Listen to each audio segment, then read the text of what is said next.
But since I was a kid, Oh yeah, I was big league dreaming. I was big league dreaming. For as long as I live, Always. I'm big league dreaming. I never got to bat in the major leagues. I'd have liked to have that chance, just once. To stare down a big league pitcher. Make him think you know something he doesn't. Chance to squint at a sky so blue that it hurts your eyes just to look at. To feel the tingle in your arm as you connect with the ball. To run the bases, stretch a double into a triple, and flop face first. Wrap your arms around the bag. That's my wish, Rick and Silla. Hey everyone, welcome back to Big League Dreaming, the podcast. John Gonzalez here. I am the dad, and if you're new to the podcast, it's me and my sons. It's Zach, Ty, and Zane. Zach is the oldest one, Ty is the middle, and Zane is the younger. But today, I got a new co-host. The boys are fired.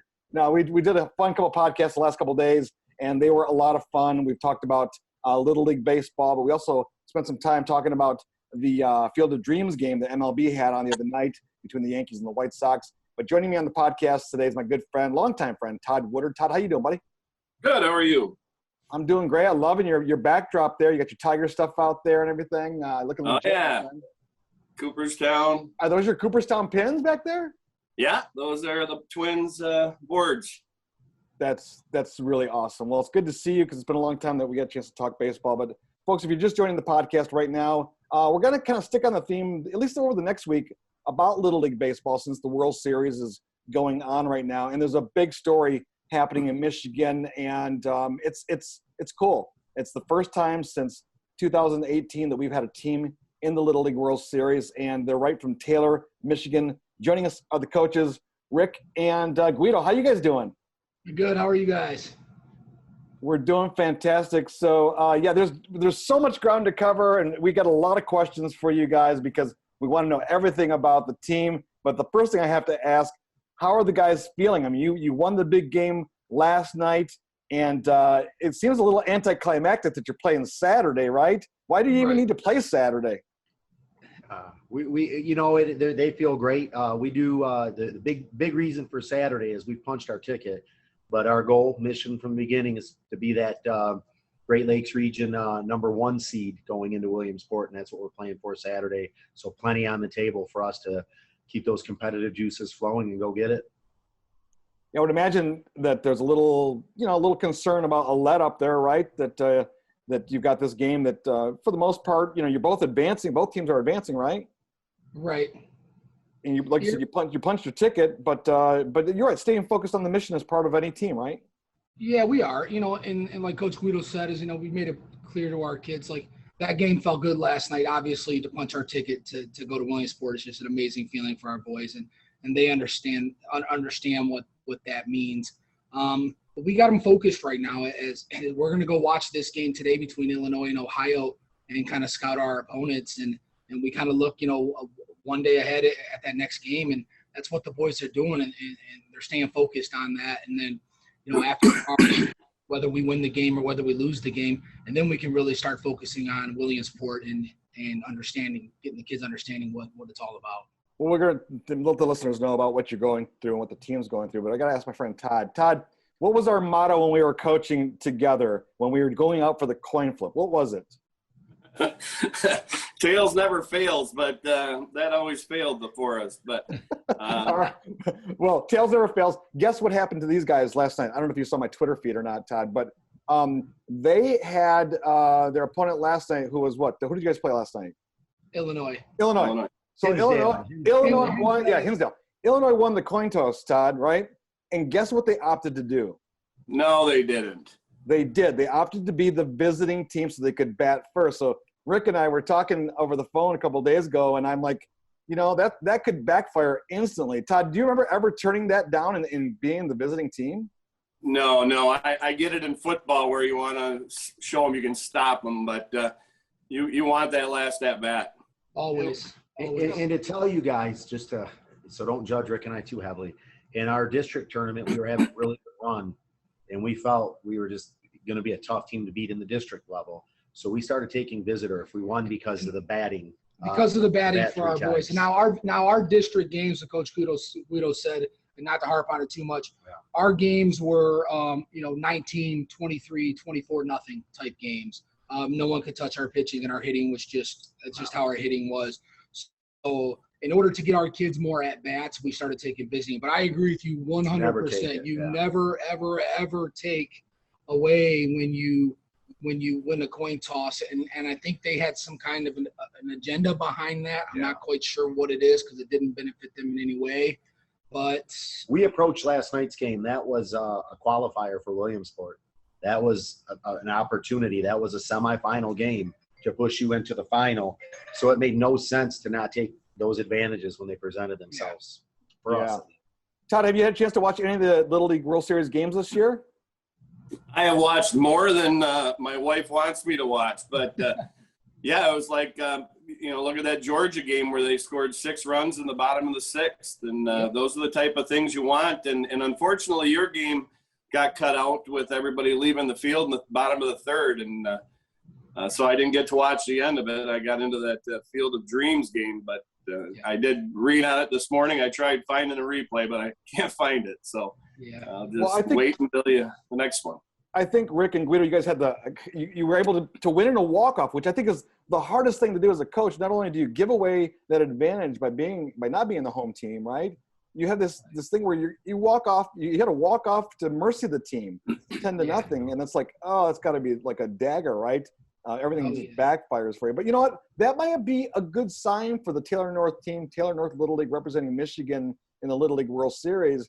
That might be a good omen for you guys. Do you guys feel like you got a little luck going on your way? Because any tournament run, right, Todd, you and I know this as coaches, you get a little tournament run, that's a good thing. Oh, yeah. All about momentum.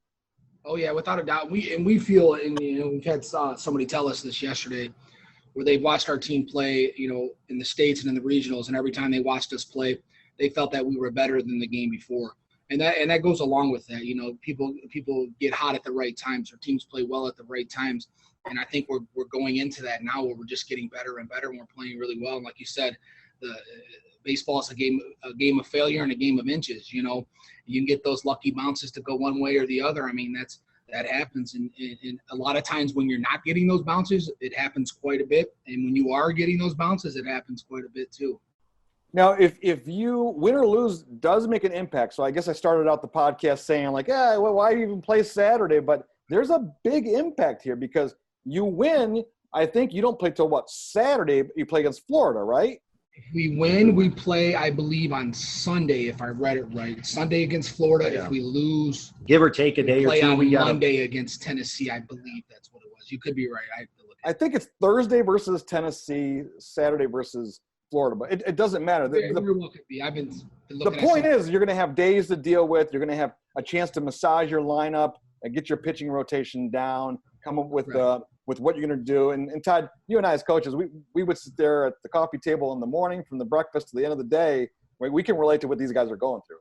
Yeah, you want the game just to get here. You're sick of analyzing it, right? Right. I mean, every game you guys go into, you're looking at, I haven't seen a lot of shifts, but there was a crazy game yesterday where I watched them pull even the outfielder over. But, it's just analyzing every game you're playing, and you just want to play the game.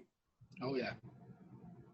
Well, let me ask you this. I guess it doesn't matter who you play. How are the kids doing? Let's talk about the kids real quick here, because how are they holding up? I mean, they're 11 and 12-year-old, right? You have a mixture of – these are young boys, and they're boys. I mean, I know people call them young men, but they're transitioning and they're learning a lot about life in a hurry because you got COVID stuff to deal with too. I mean, there's a lot going on with these little kids. But how are they holding up? Pretty fair. Coach Rick and I we're probably showing the wear more than them. So we're responsible for them because of COVID. We have 11 players, majority 12-year-olds, one 11-year-old, and they're between our 2 rooms and 3 rooms. So we hear a lot of, sometimes we got to go check to make sure everyone's okay, but they keep each other busy, video games, and just in and out of each other's room, team dinners, team lunch, team breakfast, and just watching games with Coach Rick and I. We'll put it on the TV in the room, break down other teams. Like you said, we're kind of, as best as we can using what's available for us to do any scouting for these teams that are from other states. And then we try to, break it down with them, watch our games, and just keep them loose. But they are holding up well. They're living their best life, I think, right now. Yeah. Oh, yeah. Todd, any question you want to ask them about the players? Yeah, they are young men, but my goodness, did you see that lineup? You go 3, 4, 5 with, Cameron starting it off there. Those guys are huge. Yeah. It's like a high school team out there, but they're, again, down underneath the skin, they're all 12 years old, and that's a hard thing to keep into perspective. And they don't get to see their parents. They get to see them when there's a quick laundry exchange or a quick meal exchange, but there's no hugging mom and dad. Obviously with my son and his son, they don't get to see that part of it because they miss their mom, but they're here with their dad. And the other kids, they're going, without their parents, and it's gonna go longer for them. Another 2 weeks without them, and that's gonna be hard to do. It's hard to do. It's hard on the parents and it's hard on the kids. So, will you guys go directly from Indiana out to Williamsport after a Saturday's game? Yep, Sunday morning. We'll get on a charter bus and we'll drive there. Oh, so you get on a charter bus? Is it just one team per bus? Yes. Correct. Yep. Wow. So then your coaching staff, all the players, your equipment, everything just goes with you. Yep. Just like that. John, if you to reiterate on that, you remember when we were in Cooperstown and we were in those barracks and we had, 13, 14 kids, and they only saw their parents after the game, and some of those kids were getting homesick, and it's hard to keep them all focused. Oh, yeah. Well, you got that challenge of keeping the momentum going. They showed more shots of the fans last night for your game through the delay, but when they came back, I think you came back on ESPNU. But they showed a lot more of the fans, which I thought was interesting. I think it's kind of a nervous excitement at the same time. Everyone's just kind of like going, okay, what's happening? But Rick, you were telling me that the city of Taylor, because if people don't know, Taylor is downriver Detroit. It's it has a history of decent Little League, right? It's got some good players have come out of there over the years. I believe Steve Avery's from the area, right? Yes. Major League Baseball player Steve Avery. At our Little League. Yeah, so there's some history there of downriver Detroit having some good baseball. I think Hamtramck was the only team from Michigan to ever win the Little League World Series. They won in 1959, back in the day, back before Todd and I were even born. And they had a pitcher that was just lights out, Pinky Darris. And this guy was pitch count rules, huh? they had no rules back then. This kid was 18-0, threw 16 shutouts and 10 no-hitters. He's a legend. He's they call him one of the greatest Little League players ever. But that reminds me that there's another pitcher that's getting a lot of attention. I think you might have seen him play, Gavin Weir out of South Dakota. Have you guys watched this kid pitch yet? Yeah, we have. Yeah, he's special, man. He's different. He's different. He's built different. He knows how to pitch. He's a phenomenal ball player, and he works the batters, and just his stuff is nasty. He's got nasty stuff. Yeah, that's tough. So John, what we're learning too is you have that 1A guy, you have the young man, right? And he can change that game when he pitches. So you have to be able to match that and keep the game at a certain level. And where we're going to learn, and I think where Taylor North can separate themselves, we feel very confident in this, is what does your 2, 3, 4, 5, 6 look like? That's where, pitch count gets very tricky, and you try to manage that. And one pitcher can only take you so far. And if you take him to 4 days rest in a week-long tournament, you've in essence, you're going to play 3 games without him. What does your 2, 3, 4, 5, and 6 look like? Oh, yeah. Right. He's going to get a lot of the attention, but you're right. It has to be a team effort. And you guys are deep at pitching. In fact, let's talk about your roster. Todd mentioned it earlier. You have some big kids, but you have some medium-level kids too. I love your shortstop. What's his name? Lucas Farner, yeah. Lucas, that first game, he gets dinged up. I thought he was coming out of the game. And that kid stays in there, and then he just gets on fire at bat. Oh, yeah, he does, man. He is a gamer, man. He is. Well, let's run through your lineup then. So, like Todd was saying, top to bottom, who's your leadoff guy? Our leadoff guy is Lucas Farner. Like I said, he just has that, confidence when he's in there. His job is to get on base, start the game off, and he can draw walks, but he barrels the ball up more often than none, and he gets on base quite a bit. And then after that, you have Gavin Yulin, which is Coach Guido's son. He is another kid who's just confident. He's aggressive. He does everything he can to get on base. Another gamer. And those two have been like that for us all year. It comes down to we've had to have conversations with them where there be a couple times where we're in indoor tournaments and Lucas or Gavin will hit a home run, and especially Gavin, he talks about how he's going to be the home run leader. And I'm like, hey, slow down. Here's your job. Your job is to get on base for this guy, this guy, this guy, and this guy. And they do. They do that all the time. And then after that is my son Cameron. Cameron comes up, and I've been fortunate enough. Obviously, he's my son, and I always tell people that I don't talk about him too much. He's a very humble kid, but he's a true 5-tool kid. He's Yeah. built. He's a stud. Built different. Oh, no, there's no question. I mean, that bomb he hit, the other day was with a a 3-run bomb. home run. I mean, to start the game is the game's over. I mean, you once that shot leaves, I looked at where that pitch was at too. Remind me, Rick, and we don't want to talk about the umpiring at some point real quick. But when he barreled up that ball and just knocked it out, it wasn't hard of the plate. He went up and got it and just yanked it out.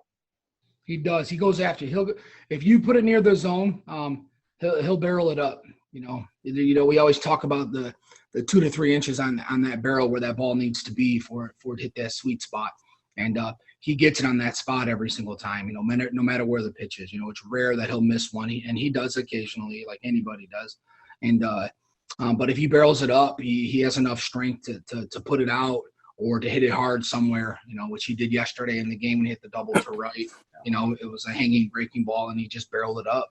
But you're also beating these teams by you're eating these guys up on pitch count in the first and second inning. Yeah. In a regional, we played at 29 runs in 3 games, and we're the only team on our side yet. We played 3 games, 29 to the good, one against, and that's like you said. We had that pitcher from 66 pitches in 2 innings. And that's just being good at ABs for 12-year-olds. That's not. Well, I think Cameron, that one at bat, had 12 or 13. He kept fouling off. I thought, boy, look at this guy's pitch count just go. Yep.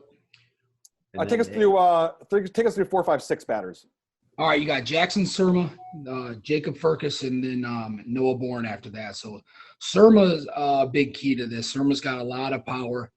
He swings a really, really good bat. He makes a lot of contact. And then several times in this regional tournament and even in the state tournament where people started putting Cameron on base, Jackson was able to come up and really just remind them that they can't just put Cameron on base because he swings a bat, and he's come through more often than not. I think he struck out in the game the other day, but on a pretty bad outside pitch. But it is what it is. And other than that, I think he hit a double. After they walked him again, he hit a double. And then after they walked him yesterday, I believe he might have got out the one time, but then he got a base hit or something. So he's been coming through for us, and he's got power. The kid just swings a great bat to all fields. 7, 8, 9? We got Furcus is 6. Same thing with Bourne at 7. Then you got Van Bell is 7. He's our pitcher. Same thing, scrappy guy, puts the bat on the ball. And then 8 is Max LaForest, who started coming on real hot last game. And then you have Chauncey Atkins batting 9th. And then our 2 subs are Jackson Schufelt and Kali Harris, who come in. And our subs are pretty much different every other game. Chauncey's your coach. He's your first base coach. He's awesome. Yeah, Chauncey knows what he's doing, man. He's out there, and he's been getting a lot of attention over there at first base. Wheels. Hey, Todd, do you have any questions about that? Because it's interesting that some teams have to have this first base coach to be a player. Well, that was one of my 2 questions I wanted to hit on is everybody's got a coach at first, and you've got a player. Your reasoning behind that? Rick didn't want I look good in a polo. Yeah, I didn't want him not doing that. So with the Little League rules, and I'm not sure if you guys are familiar with it, you guys might be, as far as the mandatory play. So what Little League does is if you have 12 players or less on your roster, they have to get 1 at bat and 6 consecutive outs defensively. That's their mandatory play. So once they go into the game, they have to have 6 consecutive defensive outs played before you can take them out, and they have to have their 1 at bat in. Their 1 at bat consists of completing that at bat even on the bases. You're either out on the bases or you score, or at the end of the inning, or whatever it is. So once that criteria is met, then they can come out of the game. So if you have 13 or more players on your team, all your subs have to do is get 1 at bat that entire game. They don't have to play defensively at all. So you could have 4 guys on the bench, and during the game at any time, you can put those kids in to get that 1 at bat. They've met their play, and you don't have to mess with your defense. With us here, we got approval to take 11 players. Now, with our league, the way our league is set up is, we combined this year our numbers, and I think Little League numbers in general have been dropping due to travel baseball. A lot of kids leaving and just not coming back for Little League. So our numbers were dwindling away in all of our parks, all of our leagues in Taylor, all 4 of them. So 3 of them decided to get together and combine our leagues so we can start getting our numbers back up. And when we did that, obviously we had more all-star teams. You got the 9-10 team, you got the 9-10-11 all-star team, then you have the 11-12-year-old all-star team, then you have the intermediate all-star team. So going through and placing kids on teams and kids making all-stars, we got approval for us to take 11 players. So there was other kids that went and played for the 9-10-11 team that needed players to play for them. And once you do that and you are approved to take 11 players, the rule on that is you're only allowed to have 2 coaches. You can only have 2 coaches, and 1 coach has to stay in the dugout the entire time with the kids. So that's why we have to have a first base coach. Okay, that makes sense. I can be confusing. I know. Yeah, it can be confusing. The other question I had is, we touched a little bit on the umpires. Is how do you? Go ahead, say it, Todd. I know you want to say it.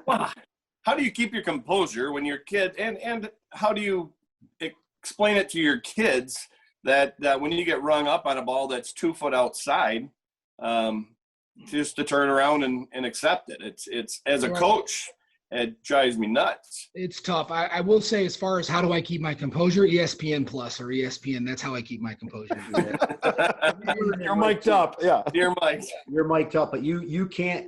You never win. You guys know this. You might get a word in, but you definitely don't get the last word in. You never win, and it's hard for the kids because we do get back and we do watch it, and I think it was our first game against I think it was our game against Wisconsin, where Cameron was intentionally walked, or it might have been Indiana, where Surma came up, he had a full count, and they rung him up on an outside pitch, and it had to be 3 inches off the plate.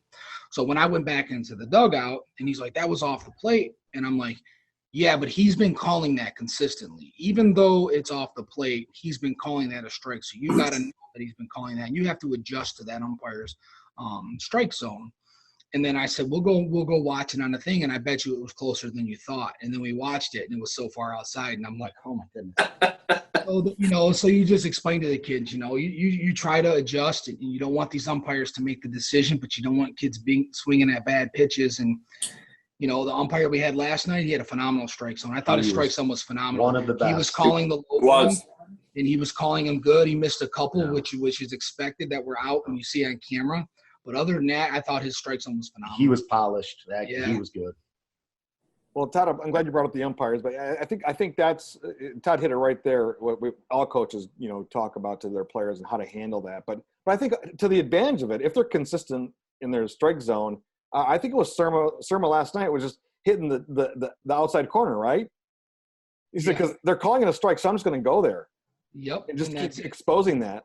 And that's where you go. And that's where, if I see something happening, because I call all the pitches for our kids, I call every single pitch for our game. So I'll start seeing that stuff right there. And then I'll start putting that location out there. If he's going to give it to us and the kids aren't liking the swing at it, then we'll try to take advantage of it. I think both sides will do that. Both teams will do that easily.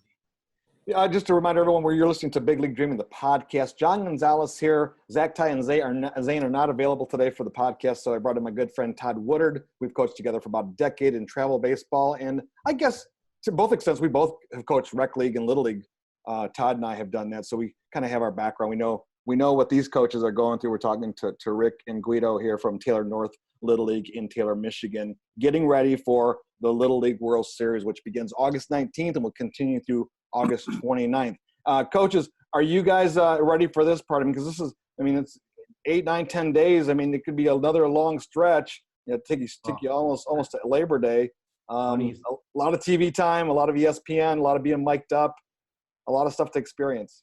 Funny you say that. We left our house last week ago today, and we'll be at, best hope to returning on the 29th. I don't want to go earlier than that.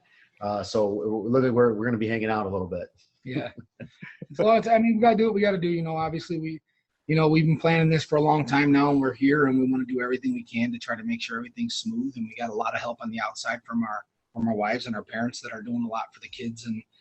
And we're here to do our part and try to make everything go smooth and keep these kids calm and keep them in baseball ready minds. And Rick and I aren't obviously experts or medical professionals, but we feel we try to have a grasp on this. There's more than just a physical side to sports. There's a mental aspect to it. We talk to these kids nightly and try to really, let them know on the other side of hard is what you want, right? And we try to help, because they're going to start missing mom and dad. We know that's not going to get easier come next week at this time. So we're really you try to keep the mind busy, keep them focused on things, get laundry drop-offs, food drop-offs at a distance, air hugs, a wave. Probably start setting up some FaceTime stuff, but we're really try to keep them, mentally engaged and, don't let that fear and thought creep in. Like, I'm not going to see him for 30 days, We try to take it, very day by day, just almost pitch by pitch, day by day with those type of things. Hey, Rick, real quick before we let you go, because I know you need to get back to the team. When they mic you up and they have you talking to your team in the dugout and you're giving them the big speech, and you're giving them the words of wisdom from above. Right. Todd used to do this all the time. I'd let him be in charge of it. What are you going to tell the kids? I mean, what have you thought about how you're going to mentally get them ready for this? What are you going to tell them? Well, when it comes down to it, like I try to keep stuff as real as I can possibly keep it. So there's a lot of times where if I sat down and I try to think, all right, what am I going to say to the kids, or what am I going to, do with the kids when I get them in the huddle or whatever, that really never works out for me if I try to plan it. So I'm usually good with getting in there and just by looking at these kids and just telling them how I feel and telling them what to expect and telling them, what they're feeling right now and kind of just give them the positive, motivation for that game. And I try to get them pumped. I'm kind of an aggressive guy when it comes to talking to the kids, like in a huddle. I'm not more of a screamer, but I'm like more of a matter of fact guy. Like, here's what we need to do. Here's what needs to be done. And it comes from a good place. And all of our kids know that. When myself or Coach Guido talk to them, it comes from a good place. None of the kids are intimidated by us, nothing like that. And we just keep things positive and we just try to keep them motivated to play the game of baseball. The last thing any coach ever wants is for a kid to say, I don't like that guy, or I don't like that coach, or, I don't want to play for that guy. That's heartbreaking if you hear that from a kid. You know what I'm saying? That would be extremely heartbreaking. So touch these kids on a level of they're 12 years old and, you want to teach them baseball, but then you got to realize they're 12. I might talk to my kid a little different than I talk to everybody else. So you're the bad cop and Guido's the good cop. We try. Yeah. Unless it's Gab. What were you, Todd? I know the role we played, John. Yeah. we do try to break it. We keep it simple, and Rick does a good job with it. We give them a hug. We tell them we care about them, and there's 3 rules to baseball, right? It's like you don't want to be like Hoosiers, but it's a 46-foot mound, 225-foot fence, 60-foot bases. It's a simple game. No matter what's outside of that, it's a simple game. Yep. Yeah. Todd, anything else you want to add? Because I've got one last question for the guys. No, the only other question I had was, do your microphones have mute? So when they don't, funny story behind that is the guy goes, the ESPN guy came up. I guess there's like a 20-second delay, so he came and he mic'd me up, and when the weather delay came, he told me just to keep it on, and I said, all right. I said, are you cutting this off? I said, because I haven't cussed in about 2 hours, and it's really starting to bother me. He goes, oh yeah, no, you'll be off. So I kept it on for like 2 hours while the delay was going on, and I was still letting people know, like, hey, I got this mic on me. I don't know. That's great. Well, I'm congratulations, guys. If John's going to be ending this thing, but you beat my Roosevelt Park team over here in Muskegon, so that was a good team too. So I knew I hadn't heard much about you, but I knew you'd been good because they were a good group. Yeah, they were. You're out there by Whitehall then? I'm right in Norton Shores here, yeah. Okay. My cousin married a lady from out that way, from Whitehall. Oh, yeah. They're just a little north of us. Beautiful area. So the question I want to ask, just to kind of wrap things up here, and again, we appreciate, like Todd said, both of you guys being on the show today, and we'll stay in touch. I mean, we've been texting, Rick, you and I. We'll continue to text each other and on Twitter, post updates on what's going on with you guys. When you get on that national scale, right, on that national stage, what do you want? Because you're representing the whole state of Michigan and downriver in Detroit, right? Yeah. How do you want to present yourself? What's the message you want people to know about Michigan in this great state? Well, when it comes to baseball, I just want them to know that this group of kids that are playing here, you're gonna see some respectful kids that respect the game of baseball and just respect the and other people. And they're going to play this game very, very hard, and they're going to put their hearts into it. You're going to see it. There's going to be a day where these kids drop to their knees because, you know, something's going to be disappointing about something. If we don't win all of this, it's going to be a big, big relief per se that the stress is off of them because they're putting everything that they can put into this. And they're going to see that in the city of Taylor and the state of Michigan. They're going to see that, you know, these kids are out here and these kids aren't cocky kids. These kids aren't arrogant kids. These kids are not people that are like, yeah, these people are watching me. These kids are in awe of everything that they're hearing and seeing from our town and from our state. And they respect that. These kids are very respectable kids. And I hope people, you know, get to see that when it's time for this tournament and this run to come to an end, whether it's all the way at the end or not, that these kids put their hearts into this game. Well, thanks again, guys. We appreciate it. Good luck. Like Todd said, congratulations. Good luck. And we look forward to watching Taylor North Little League from Taylor, Michigan on the big stage on ESPN representing our state. And we're going to be cheering every step of the way. Thank you, guys. Appreciate you guys. Thank you for the time. Good luck, guys. Thank you, Todd. See you guys. See ya.